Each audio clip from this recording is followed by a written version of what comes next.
All right, we are live. Welcome to what I'm going to call episode 2 of Ruby Tuesdays, and I'm very happy to be joined by Schyler tonight. And Schyler Oh, came on my radar. I believe it was the Boyce interview, or do you recall? I think I followed you, and I saw that you like I saw like an interview or something. And I followed, and I think I saw you were following me already, and I was like, oh my gosh, like that's so cool. And I was like, I need to talk to this person, and we have a lot of like overlap in some of our background with religion and homeschooling. Um, so yeah, I thought maybe a good place to start would be what's kind of like your history of like speaking online about like these kinds of topics. oh God. Yeah. Oh, good question though. I mean, that's an easy one, right? Is it No, very yeah, new for you, or do you have like a history of it? I'm just curious. no. So I've been like the quintessential lurker for like years. Yep, yep. Yeah, like when Twitter was Twitter and then became X, like all of that just I think since like 2015, 2014, I've been Hmm. like just watching the like discourse and checking out Yeah, where who's saying what and kind of just trying to get like I don't know, a feel for like what the online world is like thinking versus well yeah, no, just what the online world is like thinking and saying is at least in terms of Twitter and YouTube and like the mainstream social media platforms. yeah, absolutely. It's kind of like I think Yeah. Twitter's almost like the world's like subconscious. So it's like not everything is like important that happens there, but it bubbles up into like reality. Like Right. Yeah. it's There's like some truth to it. Yeah. people act like it doesn't matter to like engage in like discourse, like it's always a waste, but it's like this is shaping people's perceptions and viewpoints. Twitter is the space that people communicate on. And I find it endlessly fascinating for that. The way that people like behave online versus like in person is so interesting to me. Yeah. Yeah. No, Um, me too. Yeah, that's what has always drawn me in. And like before, like this is like before I ever transitioned, it was definitely something that like I wanted to see, kind of get a sense of like how people were doing with transition. Like I loved watching accounts that like I could follow over time and see yeah, like yeah. how they were, yeah, navigating stuff. And Were there any like big um accounts that you followed like over the years? like I mean, just the major ones. Like I think Blair Yeah. White was definitely the first one I ever like stumbled upon, and a couple What are your smaller thoughts on Blair ones. White? Because like it's so funny. I used to think that she was like evil incarnate. Like, because I was in that, like, that's how like much of a bubble. Like, I feel like a lot of my youth and like 20s were spent in like almost like an alternate reality, where like people like I thought Jordan Peterson was like a Nazi, Ben Shapiro's a Nazi, Oh, a Jewish Nazi, and Blair White is like a self-hating, transphobic bigot. Like I it's so odd. I just really believe that to be true, and it's so contrary to how I feel now. Like, did you have that right. experience at all, or were you always a fan? No, well, I don't know if I would say always a fan. Like I was very good at just kind of seeing, just looking at who was out there. Like I don't think there was anyone I really latched onto or felt like, oh, this person has all the answers. Like they're just like, I don't know. I'm good at seeing like the individuals for just Hmm. individual voices. Um, Exactly. Yeah, like yeah, so like it's weird because I've definitely, I mean, I wouldn't say like I'm completely impartial. Like of course I have my Yeah. own biases and like see things from my lens, but like I guess I'm good at distancing like what people think or say and act and kind of see it as like it's always when it's online, it's always happening through a lens of like performity or Yeah. like performance. And so it's like, Yeah, you know, exactly.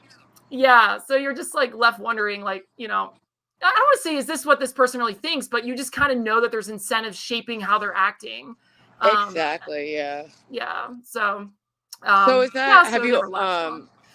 I'm at a very similar spot, like in the people I follow. Like, there's no one person I follow who I feel like encapsulates like my views, but I take and pick from like a lot of different voices, and there's things I like about that. And I find it so like infuriating when you like follow someone and then people are like, oh, you like that person, that means you have to justify that they said this, that, this other thing. And it's such a nonsensical standard to Oh create. yeah.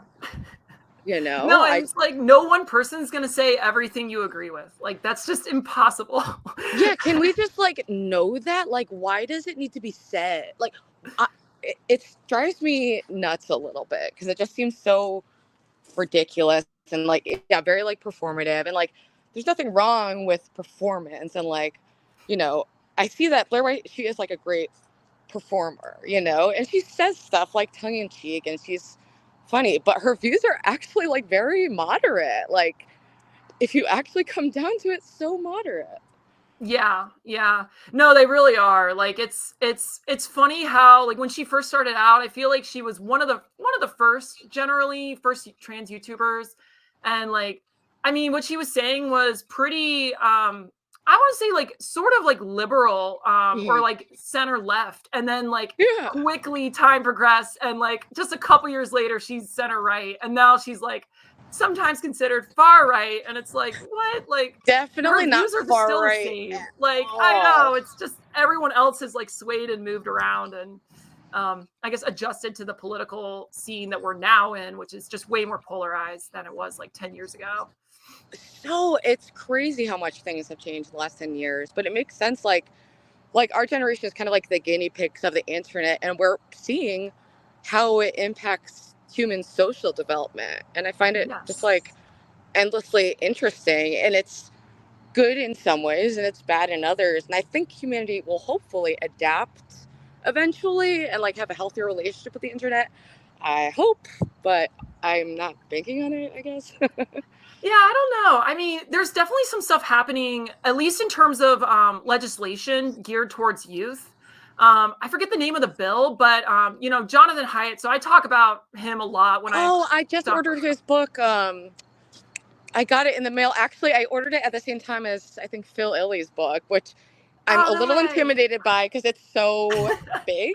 Oh my god. I like Yeah. ordered three books at once, so I've been like kind of bouncing around. But I really like Jonathan Haidt, and like, yeah, he's one voice that I definitely resonate with his perspective and his approach, and his general ideas about like, you know, what is really going on right now. What is the issue like politically? What's happening with extremism and online identity and political correctness and all that? You know. Right. Yeah. Oh, no kidding. Like the impact. So the anxious generation, is that the one you got? No, it's why good or the something about like the difference between like why people.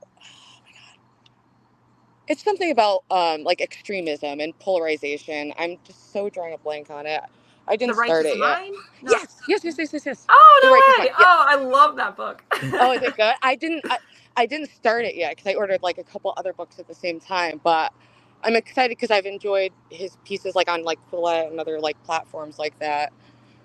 Yeah, he's a great speaker. And he's really like his arc, like so like people didn't really know about him. I mean, they knew about him, but like he wasn't nearly as prominent as now his latest book, The Anxious Generation. He's really like got the spotlight, done Yeah. so many interviews with different people. I mean, I see him all the time online. Um, and like, yeah, and he's like one of the prominent advocates for legislation preventing like I guess I don't want to say youth from being so online, but like he's basically drawn out the data to show Mm. like how it's causing different harmful effects on boys and girls, and especially youth and adolescents. And there's a lot of like online specific dangers that parents don't know about, and like Yeah, that affect their absolutely. And it's kids. shaping Yeah. people's brains in a more just as intensely as hard drugs, which are like, you know, classified. And I don't support any kind of censorship, but I do support like people being aware of the data and the impact that this is really having. And it drives me nuts how people are so reductive about Jonathan Haidt and are like, he just says social media bad. That's all he says. And it's like, not, it's so not at all. It's so annoying. Yeah. But, Yeah. No, so, yeah, for sure. And the one thing I will say too is like I know one of his policies is geared towards like schools. I mean his policies are very much not like keeping kids off the internet. It's very much yeah. like when they're in school, don't let them have their phones in their pockets. Like it's Yeah. extremely basic stuff that Yeah. like makes sense. So it's just like, wow, like we're just catching up on that legislation like that. It's kind of wild, but Yeah, yeah. absolutely. And I wish I could like peek into like 100 years time how we're gonna be like fully adapted to this new life. I mean, I guess we'll maybe all be digitally uploaded somewhere like by then, perhaps, which Who take knows? it away. Yeah. But Stevie said ContraPoints came way before Blair White, and I did forget. ContraPoints was one of my first like real favorite YouTubers. What Oh is your yeah. relationship? But now looking back, I really disagree with her on a lot. I think so. What are your thoughts on ContraPoints? Oh, yeah, I was aware of ContraPoints too. Yeah, I guess I really liked her videos. I found them very like thought provoking and artsy. Like just her Yeah, style yeah. was very like a lot of flair and Oh, like I and remember her she was so like influential. Like, I do think she's brilliant and articulate and has a really good creative eye. yes. Yeah. Very good at putting together just creative videos. I mean, that's just the best way to put it. And like, she really came onto the scene strong, I think. Like, honestly, back before she was really the ContraPoints, like, I think of today. Like, I Yeah, mean, she was just so much it, like edgy. I found ContraPoints when she was still, I think, under 10K, still just identifying as a crossdresser. And I yes, appreciated that exactly. about ContraPoints. And like, I wish there was more of a space for people to be like that. But I also like supported her journey to, whatever brings her happiness, obviously. Right. Yeah. Yeah. No, so yeah, I mean, I don't really have much past that. I mean, it's been a long time since I've watched her content. I mean, is she still even making content regularly? I don't know. It's gotten But like the yeah. videos come out like less frequently and they're longer and longer. And I just kind of stopped watching once, like, after COVID kind of was isolated and got out of an ideological bubble I was kind of stuck in. So I haven't revisited a lot since then, but I feel like she went further left, and I just was so dominated with left wing voices that I've moved like complete opposite direction, and have been listening for the first time with an open mind actually to like more like conservative viewpoints or libertarian viewpoints, and I'm just in a very like mentally open space with all that stuff. Mm, So what is yeah. like I'm curious, what is your like political journey been? Yeah, I guess like well, so growing up, my parents were very conservative. Like thought Obama's election was like the Antichrist coming, like that level of conservative. Just Oh like my gosh. yeah, yeah. No, it's like kind of it's very cringe actually looking back. And I'd like to think oh damn it. Now let me get this. I'd like to think that they've moderated since then, but like, so for me personally, I would say like I was very much in that same like, I guess I wouldn't call it bubble, but just like Hmm. very, pro conservative ideas on just pretty much every issue. I mean, all the way to the point like, so another piece of this is that growing up, Christian, so I was super insulated Christian. I mean, like I Yeah. went to a Christian private school, and it was like a private school with like 100 kids total, so it was Wow. tiny, Yeah. like yeah, like super sheltered. And you were And homeschooled too at points, right? and I was homeschooled. You just got it. Yes. Yeah. Up until I went into that private Christian school at 6th grade. Hmm. So like that was really that kicked off like that was really where I started to make like actual friends and like I guess start to understand more about like how the world works in like a small way. Um and it wasn't until I went to James Madison University, so college, about Hmm. 2 hours away from home. So not like right at home, but not like super far away. Yeah. That like I really broadened my horizons and like quickly learned that I like have a very myopic specific view Yeah. of how things operate. Yeah. Yeah. What kind of college was it? Just like a more of a, so you were in like a sheltered, like Christian conservative household. And so when you got to the college, you feel like was it more like liberal space, or were there Oh, like, is that definitely. Yeah. okay? And how 100%. It was liberal arts college, I guess, technically. got But it? super liberal. Yeah, I mean it's a state college, I guess. Yeah. Yeah. So how was that? Did you like, did you authentically adopt these ideas, or did you feel social pressure at all, or what was that experience like? Oh, yeah, it was organic. Mhm. It wasn't like forced, but it was more like I went to school like under a lot of pressure to like from my parents to like find the Christians and like find the Christian organizations. Like they were there when I was like touring and trying to get me connected to those like places. And I was fine with that. Like I was kind of on board, honestly. Yeah. I was like, I'm gonna be a warrior for Christ because that was Yeah, like yeah. my upbringing, and like all of that, like Yeah. so much geared towards like be a Christian, and like the Mhm. successful Christians will be a Christian throughout college and out into the world, and just that whole thing. Like that was just my entire momentum of childhood, um, Yeah. wrapped up into like a phrase. And so I went in there, and of course, like in the background of my mind, like I have gender dysphoria going on. And this has been like a story for me, like, oh, for a while. And I just Mhm. know that like there's gotta be more out there. Cause like the Christians at that time, like up until that point, no one had ever broached the subject or Mhm. mentioned anything about it. So what Um, was your awareness? Did you have a word for what you were experiencing, or like what was your level of awareness about like trans issues or gender issues at that point? that is actually really, really good question. I I know don't it's think really I hard to like really, unravel all these details, so it's like I totally get that. Like I'm just curious yeah, no, if it was it's a something good you're like question. I Like am I, trans and yeah. I'm suppressing it. Like did you feel like that? Like No, no, no, no, it was no. like more It was more like I want to be a girl.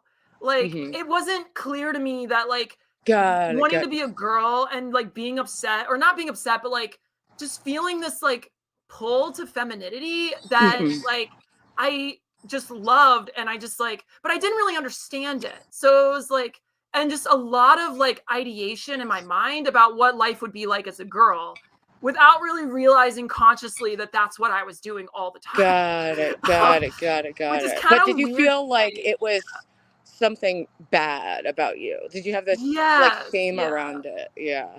Like, it just wasn't right. Like, I just didn't I Mhm. couldn't really explain it, and I didn't have words for it. Yeah, that's such a huge thing, and I really think it's like I'm so corny, but whatever. Like I think it's a beautiful thing that Phil Illy's book has given people more words to like identify themselves and describe their experiences, and just in general, I find that to be important because then you can communicate what you're going through and then find solutions based on that. Exactly. Yeah, I completely agree. Like, I'm always one for more knowledge, not less. Even if it's like, oh, inconvenient or it's not what you like. Like, it's someone speaking about their experience, and someone's going to figure out something through that if they Hmm. can, connect with it or whatever. So there's no point in shutting down like people based on what they're saying. Like, that's just me. Like, I think that, but Have you um always been like more open minded with stuff like that? oh yeah, very much so. I've Mhm. always been like an open book. I mean, an open book in the sense like I'm a very impressionable person. Mm. And like Me too. growing I up, feel that like was sort of, I'm yeah. very similar that way. Wait, what? Sorry. Oh, I'm similar in like being impressionable. I noticed that in myself too, for sure. Yeah. Yeah. Yeah, and like that definitely played a big role. Like when I first went to school, even that immediately started effect. Like I was actually my one of my best friends when I later on at school there. So before I went to college, but back in like middle school, high school, he actually straight up said like he thought I was gay when I first came to school. And Really. it was literally because I had like just very few friendships, and I had very little like male socialization. Mm. Um, and then I go through like school, and I learn very quickly, oh, you don't talk like that, or you don't move like Mm. that. Yeah. And like just like how to fit Yeah. in and how Yeah. to be like, I guess cool, or like perceived as like someone that knows their shit, Yeah. whatever.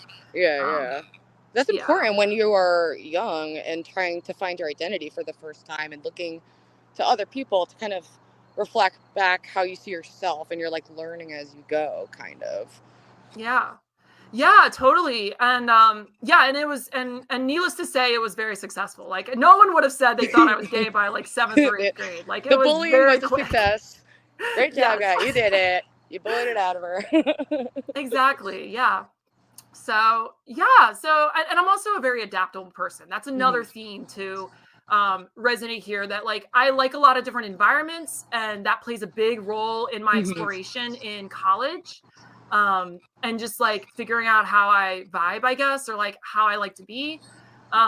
Because so kind of going back to your question about like how did I understand my gender dysphoria, it very much like tied into a lot of I had a lot of conversations with a lot of different people in at college. So like I finally got exposure to new ideas and things, Hmm. and like to put things in perspective too, like when I first went in there, like I was so influenced by like my Christian faith that I was like, oh yeah, gay people, it's a sin. Like they're going to Hmm. hell and shit. Like I was like fine saying that and like Yeah.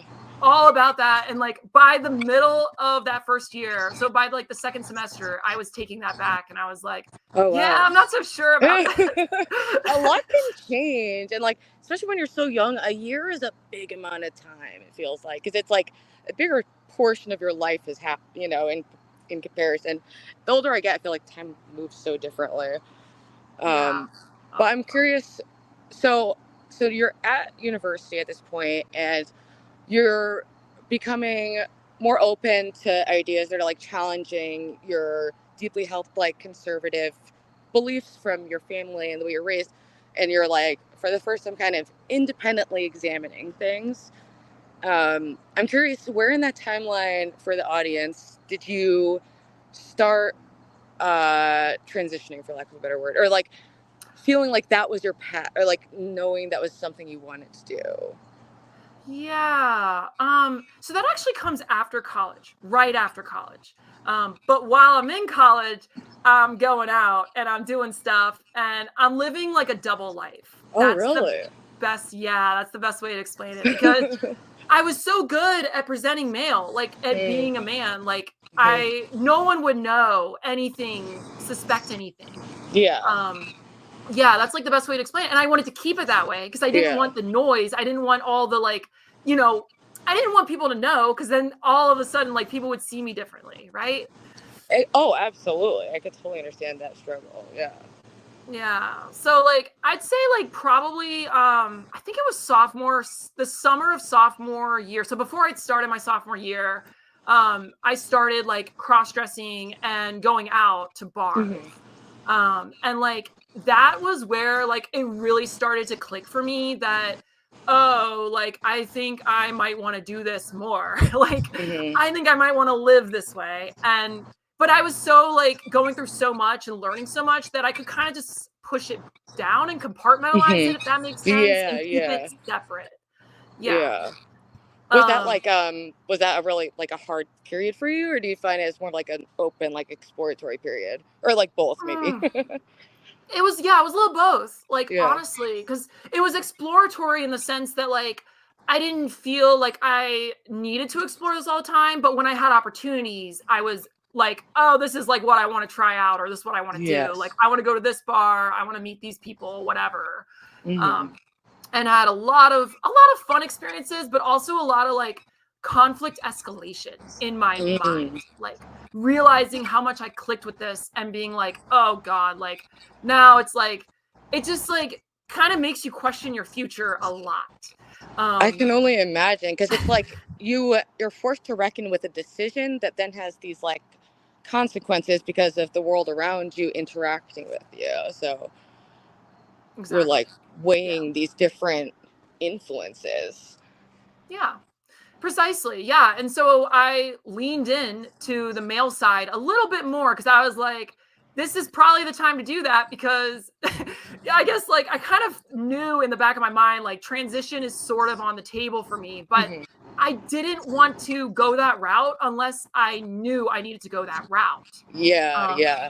Oh yeah, what I recall specifically that I thought was important about your experience is it does seem like you did everything correctly, and that you really did independent research. And I think made smart decisions around that, because it's like the medical, what we can do like for, medical transition, it is like advanced, and you completely like pass as like a cis woman to me. Um, I but understand. there are places where these surgeries are sold, things that they can't actually do, Oh yeah. specifically like bottom surgery. A lot of the information I've seen on that once you dig past all the trans people being like, everything's great, like you start seeing these huge complication rates. And that's kind of where a lot of it seemed like the more I looked into this issue, the more layers there were. And we both seem to have similar concerns around like medical safeguarding and making informed decisions. That's why I think it's so important for people to speak honestly about their experience.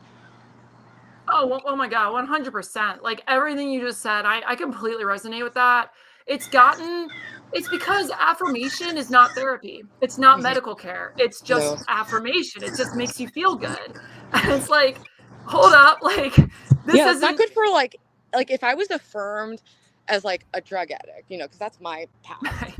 If they were just like, yeah, you're a drug addict, like fuck everyone. You should cut off your family if they say that's bad. It's like, I Oh mean, it's my God. obviously very, a different scenario, but like, yeah, I, it seems like a new thing for therapy to be from this only affirming model. Like, and we're seeing that go haywire. Like, Oh yeah. Oh, no kidding. It's going to cause severe problems for trans rights in the long run. Like it's just the writing's on the wall and yeah, like we're starting to see it manifest, but like it's going to go further. Like it's not done. yeah, yeah. I feel that strongly. I feel like there was, like, I'm one of those people where my views on a lot of trans issues tends to be in line with, yeah, like a Blair White, a Buck Angel, these people who, like, I do believe that there are people who are so distressed by gender dysphoria that they can go through a medical transition and live a happier life. But it really depends a lot on like luck of if you can pass and like, kind of arbitrary factors. And it's not fair, but people, that's reality, like, No, you've just laid it out. Like the fact is that people's psychology is a huge determination in the decision to transition. I think also like, obviously I'm not opposed to the sexological literature. I mean, I mhm. talk about it in my interview with Boyce. And like seeing myself through that, but I also don't think everything in there is spot on right either. Like it's just the Yeah, human yeah, experience is too varied. Like, exactly. yeah. So, like, I think it's helpful though. And I think it's something that should be evaluated by every gender questioning person that's thinking about transition. I mean, there's stuff you can glean from it, but it's not going to give you a prescription on whether Yeah, transition's the right decision for you. Um, exactly. yeah, and that's what I found through it, like through what I've seen and as I've like listened online more and more, it's like there's so many different factors hmm that go into this and you touched on a big one. It's passability is massive in this case because when Yeah. you listen to detransitioner stories, so often the weight of passing is like, hmm yeah, it's holding them back and it's Yeah. causing problems and it's like rightfully so, like you're just being honest about it, like, It you just it know? is what it is. And it's kind of like Yeah. Phil Elliott talks about why he doesn't transition is simply because he doesn't think he would pass as a woman and just looks better as a man. And it is kind of like luck of the draw, if you're going to be Blair White or Caitlyn Jenner, like Yeah. it. But Yeah, so sadly. the affirmation only model, I think, is a freaking disaster. And especially when it comes to youth transition, in particular, like the gigantic increase of young women who are medically transitioning at young ages, extremely alarming to me. Do you have Yeah. any thoughts? Like, what are your thoughts on why, for people who don't know in the audience, in the last, I don't know, over the last 10 years or so, there's been like 1,000% increase of young women transitioning. And when you question this or look into it, you can be quickly branded as transphobic. The famous studies done on it are by Lisa Littman. She's done studies on rapid onset gender dysphoria, which is an idea that's more linked with gender dysphoria as a social contagion that can happen, especially in young women are vulnerable to that. And that's just a reality. It's not about being sexist. It's not about being a bigot.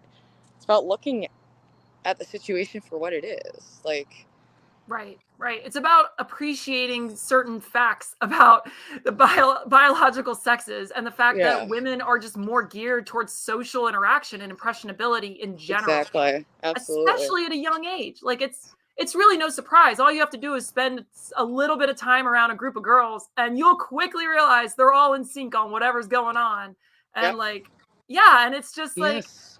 it's not a surprise. And it's exactly like you said, it's concerning because from like what I've read about it, I mean, well, actually, not even reading. You can just look online, and like when you come across most detransitioners, almost all of them are natal female. There's so few that are actually males that are detransitioning. Overwhelmingly. Yeah, Yeah, really yeah, like the detransitioner interviews I watched, because that's something I was also fascinated by, because I am someone who lives with regret, and it's obviously not as deep as a surgery, but like, for example, I have a lot of tattoos I regret, and just I know what it's like to be young and think you really, really, really, really, really, really know who you are and who you're gonna be, and you can't really comprehend how much you change as an individual until you just live for a long time. yes, yes, yeah. You are so on the money, and like, and then the like, the whole thing about like the because transition is not just an all things equal decision. It is Yeah, going to change your physical appearance drastically, but it's going to really harm your fertility. And that's that's where it gets huge. really, yeah, it gets really, sad for, Oh, how many women when they're 18 are like, I'm never having kids. And then by the time they're 30 or so, they're like, oh, I might want to have kids. Like, it's a it's, stereotype, and I used to think it was a sexist stereotype, but it's true and real as fuck. I yeah. was like an anti-natalist borderline. I did not like. I was like, it's probably not ethical to have kids. I was like so anti having kids. I did not have that instinct to have kids until I was in my like 30s. A little late Yeah. in the game. Kind of might not make the finish line there, but it's just a testament to how drastically your views can change on that. So to make a permanent choice as a child is crazy. Yeah, and to be fair, like I'm not saying like they shouldn't be able to transition. They absolutely should. But it's another reason not to affirm and to simply lay out the facts and the options in like the most neutral way to help them think long term about the decision, because the last Yeah. thing you want to do is think, "Oh, I get to be a man now," and just myopically focus on that. Like that's the immediate reality, sure, but you're also going to be like a male presenting person or a man like years down the road if you go down Yeah. this road. So it's like And like hard. Buck Angel, I appreciate, talks about especially the impacts of like testosterone on like a female, like biological female's body can really be, Yeah. it's just hugely consequential, and kind of it is experimental, because how long have we been doing this on a mass scale? Right. Yeah. No kidding. I know. Like I was watching a Gen Spec Wider Lens episode recently because I I sort of watched like like that's watching we're Gen. all like, if there's a cult in here, it's got to be Gen Spec, because I'm like, I do the Wider Lens podcast. Like Grace was asking me about like interviewers that I like or something, and I couldn't think of any, and I totally was like, wait, gender wider lens. It's like, I feel like so many people are kind of de-radicalized by that podcast and educated by that podcast. Anyway, I cut you off with Yeah. that. I'm so ADD. It's good. No, I love it. No, it's a good one, and I like their content. Mostly just because they bring in really interesting people. And there was a woman recently that was talking about like your pelvic floor and how for like women it's super important. And it like I forget exactly. Like I don't want to do it injustice. Like just go watch the video if you're Yeah, interested, yeah, yeah, kind of yeah. thing. But Oh, like I think the I might key, have seen. The yeah, thing is, I listen to a lot of podcasts like that as I fall asleep. So sometimes I miss like big portions of it, yeah. because it takes me like hours sometimes to fall asleep, and I'll just have like podcasts playing in the background, like. But I think I did watch some of that, and yeah, it's crazy. There's like there's just like this lack of information. It's really disconcerting when you can't trust like the medical system broadly to safeguard people from Right. these huge interventions. There's like just perverse incentives everywhere. Especially when you can just go to a Planned Parenthood and sign a consent form that's informed consent. And it's like, yeah, I hope you did your homework and your research because, yeah, all the risks. Oh, well. Yeah, and it's like, I get the idea, like, and I get that these are services that people can benefit from, and like, I think it's satisfying for like mental health like providers to feel like there's a concrete thing that they can do that can help someone, and they just like latch onto it a Yeah. lot. Because Yeah, I completely agree. it's such an obvious process of like transformation. Yeah. And there's so many, and like, yeah, and to be fair too, like I do think transition is great for the right people. It just has to be the right people, and figuring out who the right person is not really something that anyone exogenously can do. Like, it's something that that Yes. person has to decide. And so And it's it like, needs to be challenged. The idea yes. that you can't challenge it seems so troubling to me, specifically because it's like, it's in order to make an educated, informed decision, you need to have been challenged on what you're doing. And like, really, it it's concerning that like a therapist might not feel like they can push back on that without like losing their license for transphobia. Like, I know, I know. Yeah, when I went to the Gen Spec conference and I sat beside two like therapists, I want to say they were therapists, but or they had their own practice, but that was one of the reasons they were there, is because they were scared about like how to handle pushing back on trans, like people they just don't think are served by this path, and yeah, not getting sued. seriously, like, there's got to be some better like protocol for that, like, and I think it is probably just like how things were done prior, where there was more safeguarding. It's just like the move towards trans acceptance, it just kind of like just kept going in this one direction and not stopping. Like, and Hmm. going into too much acceptance, like too much. Like, I used to be so into like, I want to destigmatize things, destigmatize everything, and like normalize and do this. And like, for a while, my thing was like sex work. I want to destigmatize this, like, and I'm realizing like a little is good. A little, I don't know, a little pushback is good and necessary, you I think know? so. Yeah. I think so. Especially when it comes to something as serious as transition, because it's a decision you can't really walk back from. And that's where, like, for me, like one of the big ways I kind of realized that I was a good candidate for this was the question of detransition. And it was Hmm. like, say I was to go down this like I have now, and it's Yeah. like, if I was to detransition, would I characterize my transition with any regret?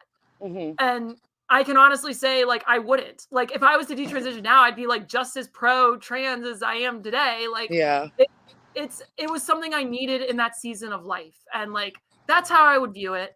Do I think I'm ever going to detransition? Of course not.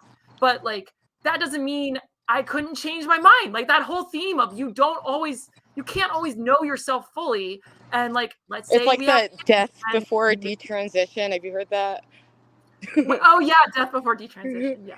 Like, yeah, the stuff like, I do think you're in a healthy place with it. 'Cause when you like overly attach to an identity and way of being, that can take you into like a toxic place. And life changes so drastically. I think, I'm not sure Yeah. exactly how old you are, but how old are you? Are you? I assume we were like similar, or I don't know if that's We impolite are. even to ask. It's okay. I'm Like, in my yeah, we're like early similar 30s. ages. It's hard to tell because everyone looks like they could be like from 19 to 40, and I have no fucking Yeah. idea. You No, it's know. so true. I know exactly what you mean. Um, but I did want to talk to you about your experience with like faith and spirituality, and if that, I was under the impression, is that something you're moving back towards in life? Do you feel Yeah. like, what has that journey been like for you? Yeah, no, that's one of the topics we're talking about. um yeah, I would say like definitely moving back to it. Yes. Hmm. I went through, so like, raised very conservative Christian. I was all sold in, everything for Christ, and I really kind of, so basically I started partying in college and realized like if I drink or get drunk, I'm not going to die the next day of sin. Like, I just realized like, Yeah. the Bible's prescriptions are, to be taken somewhat, not liberally, but just, you have to have experience of the Hmm. world to sort of understand it correctly. Like, Yeah, I would agree with I that. don't know. You have to like, yeah, you have to supplant it with other things in order to really get a good interpretation of what's being said in it. Hmm. Or at least that's what one of my conclusions was. And so I got a lot into political economy and theories about like how things work. And I took some psychology courses, religion, and just really enjoyed it and came to see like religion as more of a function and less of like just a truth versus not true type of dynamic like I was raised in. And seeing like how it can meet people's needs and what it's there for, and like how it was, you know, like historically it was used to sort of like increase trust in people you don't know. If you share the same religion, you're more likely to do business, right? Like simple things like that. And so I came to view it that way. So I was very agnostic going into like middle of college and then leaving college. I was still very much just like, God may exist, but you know, like as far as I can tell, this rational analysis of faith is a better lens to look at how it works. And just like, and it also gave me more space. It obviously afforded me less guilt, I guess, or less like issue with myself if I experienced cross-gender, you know, I don't know, experiences internally. You know what I mean? Yeah. It sounds like you were reapproaching it with like, because I know a lot of people, I'm fortunate, I was raised Christian, but not in any kind of constrictive or shameful way. Like, I didn't rebel because I was like, you know, had it super pushed on me. I just ideologically felt like I could not justify a God existing. And I was like, you know, just went that path. And I was like a kind of debatey, annoying person, always like arguing and needing to be correct. Like, so I was like, not able to make space for like that kind of nuance and uncertainty. I wasn't comfortable with that. But gradually, especially in the last couple of years, and especially like the last year, I've been having kind of like this religious journey, just from, you know, I was so lost like on fentanyl and in a extremely dark, spiritually dead place. I did not believe spirituality was even a thing. I debated that in rehab. I was like, how is that any different than a feeling? Yes. But then, that resonates. right? Like I literally was like argumentative in rehab over it. I so didn't get it until I had a spiritual experience. And I had spiritual experiences before that I just wrote off as whatever. But it was so like profound and personal to me that it was hard to deny. And I felt like all of a sudden I can't articulate it, but I get it, if that makes sense. Like I get spirituality and I get feeling connected. And I've been finding a lot of peace and I don't know, purpose in reading the Bible, which I never thought, which is just so funny. If like for like people who've known me a long time, it is like just wild to even say that. But like I even have one with me. I'm traveling right now and I have one with me but I don't look at it for like prescriptive like laws, you know. But I really like Jesus as a figure. I think that was a beautiful example of non-judgment, of love, of peace. But I would identify as spiritually confused still. That's a cool one. I've never heard someone say spiritually confused. I don't know, because it's still like I also have mental health issues, so it like could be explained as like some kind of psychosis, and I've had I had a huge psychotic break last year, so it's like, how the fuck am I supposed to know? Like, oh yeah, but I'm I like rolling what you with said it because about it like feels right. appreciating faith, or like coming to see it as like more than just a feeling. Because like I was very much in the same boat, and I think actually reading Jonathan Haidt's latest Anxious Generation, he talks a brief bit. It's not a center point of the book because it's faith. It's not really like measurable or like, you know, scientifically. You can't approach it with scientific tools like you can other effects. Yeah, exactly.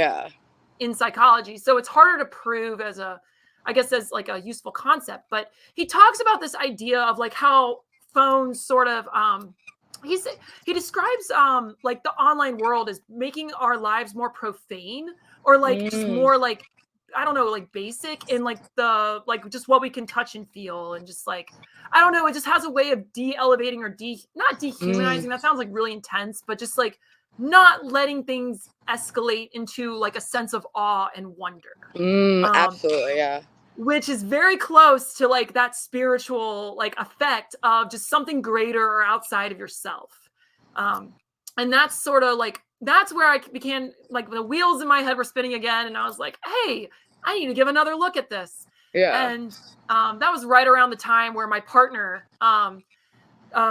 actually, we're trying to have a baby. We're trying to, you know, go through IVF for this. And she, Yeah. we thought we were on the track there for a little bit, and then got the bad news from the gynecologist, or what is it? The Not gyne- OB yeah, I don't know. OBGYN. Thank you. Okay, Yes.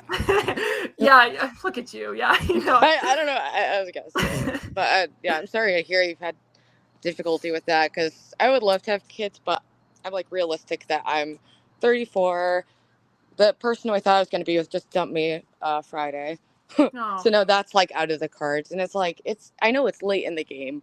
So you were really smart for doing you freeze like your sperm, and Yeah. so that Yeah. you have that option to try at least. And whatever, I wish you the best of luck. I really hope, you're able to have a child. That'd be a beautiful thing.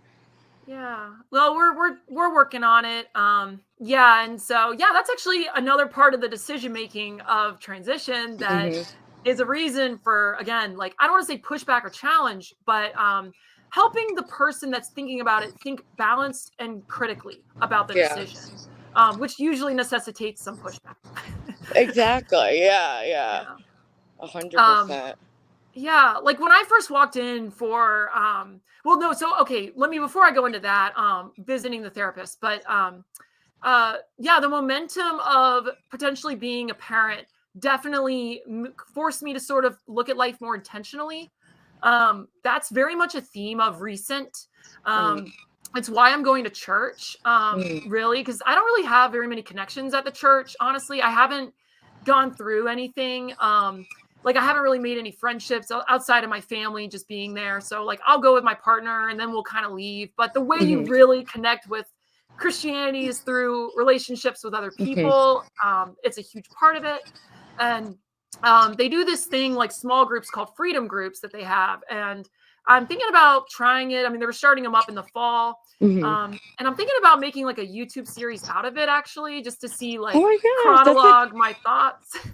I would fucking love that. I mean, I'm subscribed to your channel, and your first video is already like outshining me. I'm a little jealous. You're popping off, bitch. Like, I honestly don't know how. Like, I see like the views going up and the subscribers, and I'm like, it's one fucking, or one video. Whoops, sorry. Don't want to like yeah, flag the but algorithm here, but I yeah. think it's the video, and then you did the interview with boys. Have you done other interviews, or is that's kind of like, No, that was the only one, the first and only, except for this, live stream, I guess. But yeah? And it's your first um, live stream too. That's so wild.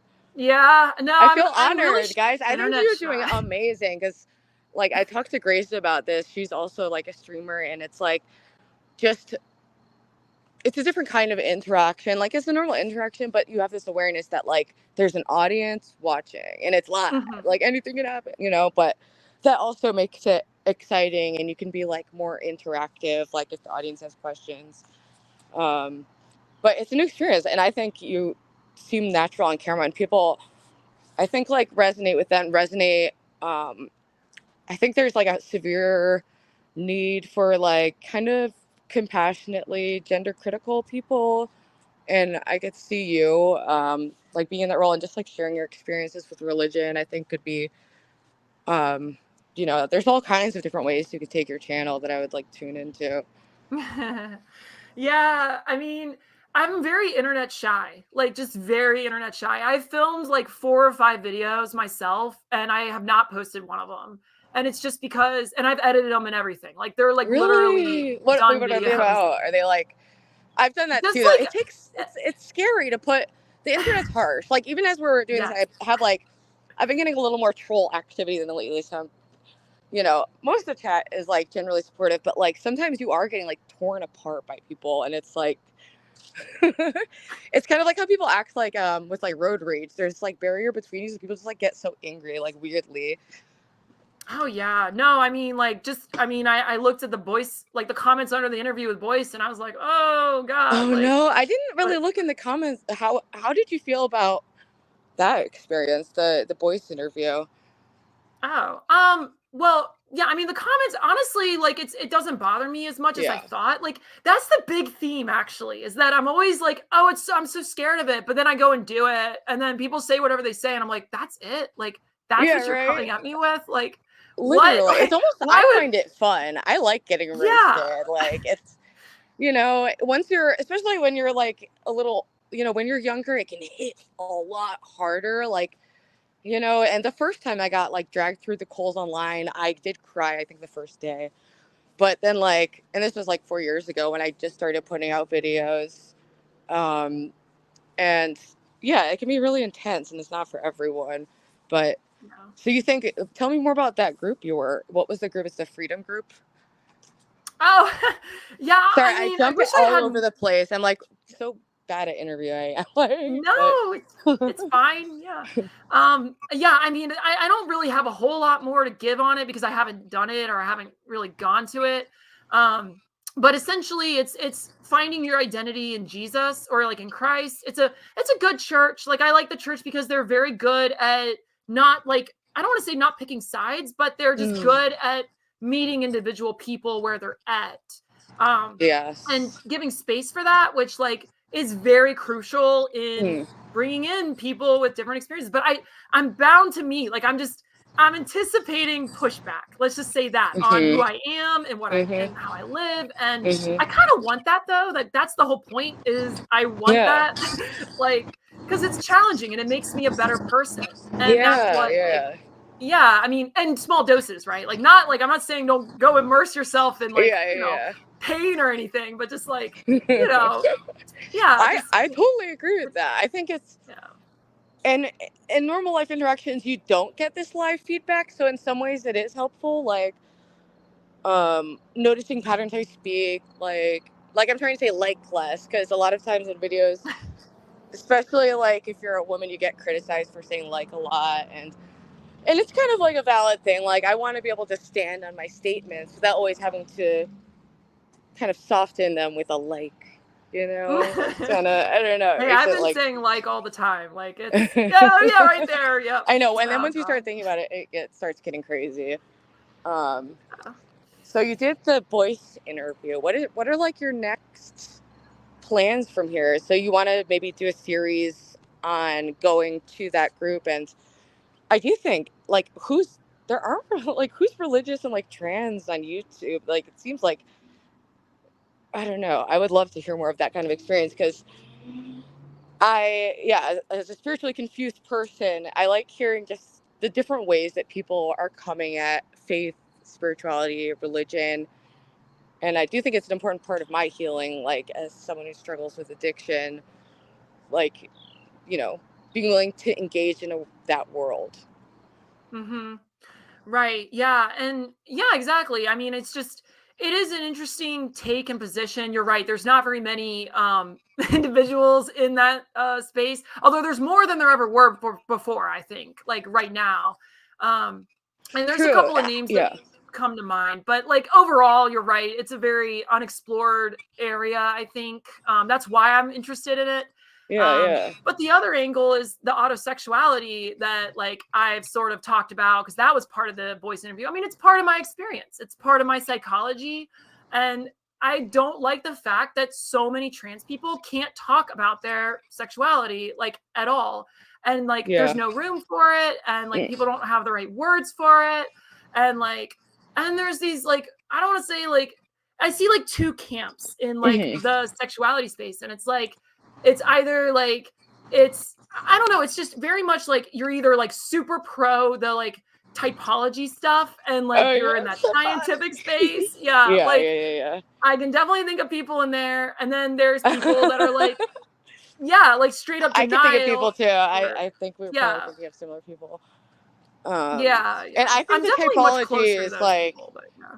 helpful, and I don't like how it's like suppressed, but I also don't. It's not this, exact science.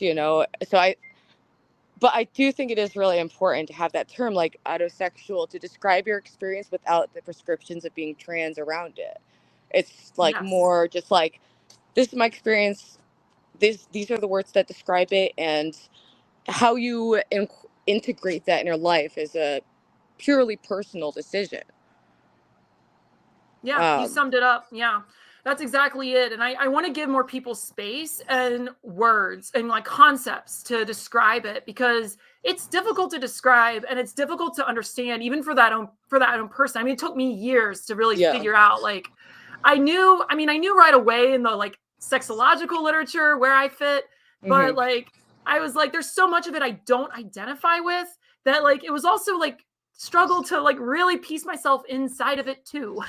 Like, and so yeah, Yeah, I mean, I don't yeah. see like, not to be like too frank, but I have a hard time pegging you in the typology because you don't seem like a like classical AGP necessarily, although you can see those traits. And I don't mean to like throw any terms at you because I know that's like, I always view the term in a neutral way, but I know it's so loaded. And yeah, I believe you touched on it during your voice interview. So maybe you can expand on like, what are your thoughts around like that, like the terminology, the typology, and things of that nature. Yeah, yeah. So, well, at first I think like yeah, I think the problem with that with the term like AGP or autogynephilia, like it is neutral to you and that's good. Mhm. But in the trans But like, world it's it's like only definitely me, not. like like only me. Like I know it's like so not. Yeah. In every world, it's not. Like look on Redux, every freaking Yes. thing is like, AGP, AGP, AGP. It's hated. It's I find it to be like unfair and ridiculous, obviously. So, but I do think that it might be the right move to like, yeah, maybe not use the term because it it does have the philia, and it's like so. I don't know. Maybe you can It's expand too on it better than I can. scientific. Like, I'm just Yeah. gonna say it, it's a Yes. scientific word and it's for the science. Like, that's Yes. where it goes.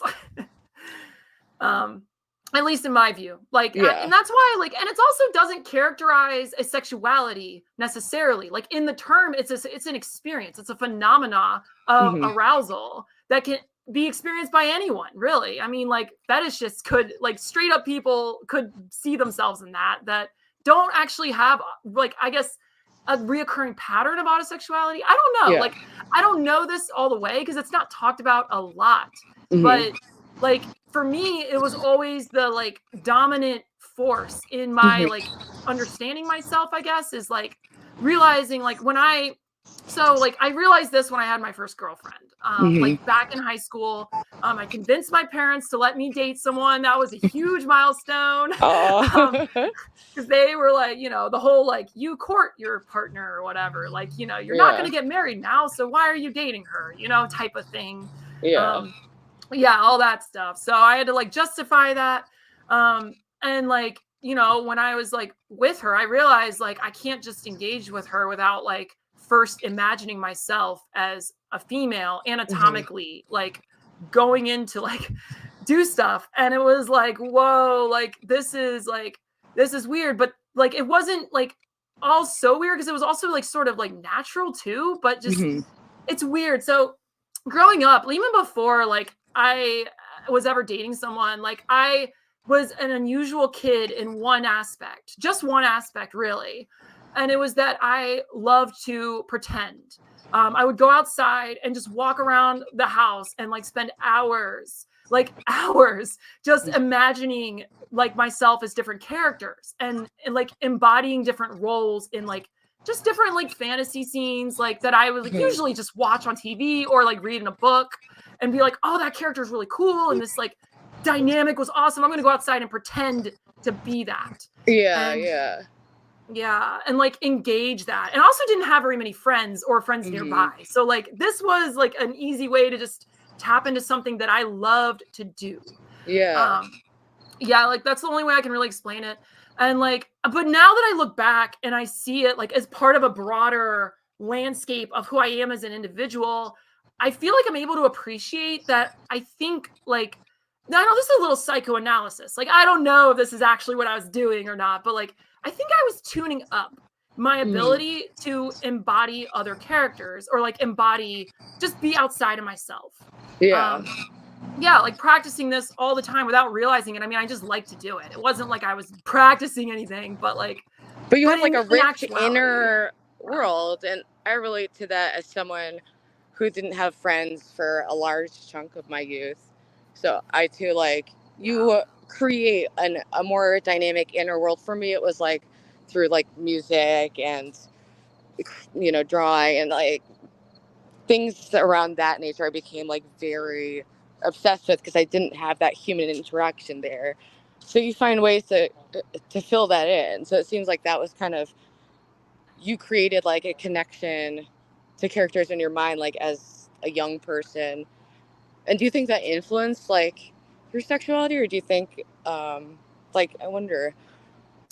Yeah, so I think it's the other way actually. I think it was just predating my Mm, sexuality. So like I had dreams. So like I talk about this in the voice interview, but when I was 8 years old, I always go back to when I was 8 years old because that's like the most concrete memory that I have. Although I'm like 99% sure I had memories, like I just don't remember them, but I had experiences before it yeah, of yeah, having dreams of being a girl in like a lot of different social scenes, but nothing nothing sexual, which is what's funny. Like it was very non-sexual. It's just social scenarios of me being a girl, and I just loved it. yeah, And what that meant was like me just having long hair and wearing a dress. Like I didn't know, like I was a little kid. Like, I don't yeah, that's my yeah. experience of the opposite sex. Like that's all I know. Um and so yeah, but when I'm 8 years old, I remember praying to God while I was taking a bath. It's actually the same bath in that video in my In transition the timeline. transition There's like a video. scene, yeah, of me in a bathtub, and that is exactly where I was Oh at the same wow. age. Oh, Yeah, I couldn't believe it. Like that's when so I funny found that that you clip, I was actually like, have the photograph. "What?" That's wild. What are the chances? Yes, I know. I was Oh, like, "What is this?" Um, yeah, and so like that was pretty crazy, but that was when I prayed to God that like he would turn me into a girl, and I had no idea what I was saying. Like I had no idea why I felt yeah, this way, yeah, and like it was just weird. Like I was just looking back on it, I was like, this is weird, but this is really fundamental to me. And like, yeah, do I call that gender dysphoria, or do I call that like just I don't know what to call that, yeah, yeah. Like Right. it's I like I can only imagine it's like a very, confusing experience, but it is good that you found like a path to manage it. And it seemed like, do you feel, sometimes I've noticed like in friends who've transitioned, sometimes they end up going down a path of like, it becomes like body dysmorphia where they're fixated on like tweaking, and like they're never really feel like they're done in their transition. Do you feel as if you transition and now you're just live your life like as a woman, and it really doesn't come up much aside oh from when hell you yeah, like bring it up, totally. basically? Yeah. Yes, totally. Like I literally wouldn't really, I mean, I don't want to say I wouldn't think about it, but like I'm done. Like all Yeah. the stuff I would do for transition. Like I'm not doing anything more. I'm not one of those people that's going to pursue it and make it like my idol or like my all in all, because that is the road to self-destruction. Like that's how Yeah. you end up really unhappy and Yep. almost like desperate, in a way. And it's like, because you're looking for something you can't find. And that, Yeah. like, you got to make peace. And that's the whole point of it in the Mhm. first place, was it was making peace with this never ending like pattern of my psychology and my Yeah. mind, and coming to grips with that. That's why I transitioned, not Mhm. because of my sexuality, but my sexuality fed into it. Mm. It made it worse. And like, Mm. that's Yeah. kind of how I see it. And so like, and so yeah, so and then so basically it was like very non-sexual until I hit puberty. And Mhm. well, the way I like to see it is whenever testosterone hits anything, it becomes sexual. Like that's just the hormone. Like you can't really escape that. Yeah. Yeah. I've always been fascinated by the way, by hearing that experience from people who've had different hormonal influences of being like influenced by testosterone and then by estrogen, and the huge Yeah. psychological changes from that. It's Oh yeah. wild. No, it's crazy. Like nowadays, like I've been on estrogen for 5 years and there's like hardly anything sexual about me anymore. Like I'm just like, oh my gosh, like I still have the same sexuality, but it's like I mean, I have to remember to even like, I don't know, ask my partner to like, let's go have fun. Like, Yeah, it's because like, but so if I recall correctly, you don't take any testosterone blockers. You just take estrogen. Is that correct? yeah. So yeah, just like estradiol, uh, whatever it is, that's the injectable form of estrogen. That's what I take, and that's enough to keep my testosterone levels down. So yeah, it's very much, I'm just lucky that I don't have to take a T blocker, because there's additional side effects that can come out of that Yeah. long Yeah. term. And I'm very weary of like the medical treatment side of this. That's actually one of the things that I always keep in the back of my mind, that like I may have to detransition for medical For reasons. medical, yeah. Yeah, I Yeah, like saw, I'm sure you follow like Ray's channel, and he's talked about like how he had to he had like the medical complications from hormone therapy, and it almost killed him apparently. So it's like there can be these things, and you have to be open to that change, and it doesn't mean you have to stop presenting any type of way. And I also want to like encourage, like, one of the things that like drew me back into streaming, it was Phil Illy Dressgate. That's why I started. I don't know if you're like familiar. I mean, you've read it. You're probably, I'm sure, familiar with that Jen Specht whole fiasco. But I found it so incredibly counterproductive the way the feminists were handling it. So I wanted to come from that perspective and saying, like, if you want less people to take the medical route, you can't shame men for expressing feminine dress and stuff. It just it seems so literally goes against what counter. they're saying. Like, Yeah, it was so just like non-logical that I felt compelled to make a video about it. And that's was like yeah. 8 months ago, and I just kept like kind of following that issue and just talking to people and kind of expanded into different people I talked to. But it's just so funny how things work like that. I just found it, yeah, completely counterproductive to the goal. Yeah, and I mean, I said this in the Benjamin Boyce interview, but I'm in that picture, which is the most mind-blowing part of Wait, it, because what? I'm in I the didn't very even know back. Yeah, I'm that. behind. So no one knows I'm trans, by the way. So that's why I didn't catch any heat or any attention, because like Oh, no I didn't one even. knows. It's like really funny. Oh, But wow. And I'm that's so funny freaking in the because very they always cloud. say, like, you can always know. That's so I funny. know. No, they love to say that, but like, and honestly, I used to think that they could kind of tell until Jen Specht, and I'm like in the And then behind you're in the like, they bathroom, and actually I'm just can't. like chatting it up with the other ladies, and it's Yeah. fun, it's fine, and I'm just like, yeah, there's really no issue here. Like, it's only if you don't pass, which is like, again, really, it's And sad. I Like, know, it's it's like, just it's unfair, but it's so critical for people to understand that life is not fucking fair. You're going to get stuck if you don't accept that, like, it's good to like advocate for like change, but broadly, you have to work with what you're given, and it's just unfortunate. yeah, yeah, exactly. Like, you're right. It's a much healthier approach to work with Yeah. what you got. And yeah, and that's why you can't just prescribe transition. You have to let the individual choose and kind of weigh those options. I mean, if the person's not going to pass and they still want to transition, like, I'm not going to say they can't. Like, that might be what's healthiest for them, but they need to be aware of how it's going to shape their life in that Hmm. situation. That's all that's Absolutely. really the job. So Oh, and yeah. your cat's in the background is so cute. It like jumped by once, and now he's like, is it a boy or a girl cat? This one is Saki, Or and he is a non-binary? boy. Oh. No, yeah, no. Well, I guess they would all be non-binary if there's like a medical basis. But yeah, we Oh. have 12 cats, so you'll Oh probably see yeah, I different forgot ones about that. Oh, like, jump how did through you the end up with background. 12 cats? Oh God, that's a whole story. That's a whole other. Yeah, I mean, yeah, it snowballed. We never meant to have 12 cats. Like, we were good at 8. And then Yeah. we had adopted 5. We rescued 5 more from our backyard. Oh. Yeah, there's so And we many just, stray cats that if you can keep up with the litter box, because my brother has 2 cats and we live together. I try to help out, but it's like I can't imagine 12. It's a lot of litter box. we love it. Like, it's like paradise for us, except for all the cat hair. We don't Yeah, actually mind cat the hair litter drives me boxes as much nuts. as the hair. Like, Yeah. the hair is really the problem for us because we have to like safeguard our coffee and our food. Like it's like no. I can only it's an imagine. unavoidable thing. Like you just accept it, and like we have a joke: cat hair is a condiment. Like it's just like it's not. Yeah, we just have a lifestyle around it. And to be fair, we are probably going to. We're kind of like passively looking for homes for them with people we know. Because Yeah. like I mean, we just, especially if we have a kid, if we're lucky enough to have a baby, then we're gonna have to downsize some of these habits. Yeah, that makes sense. Yeah.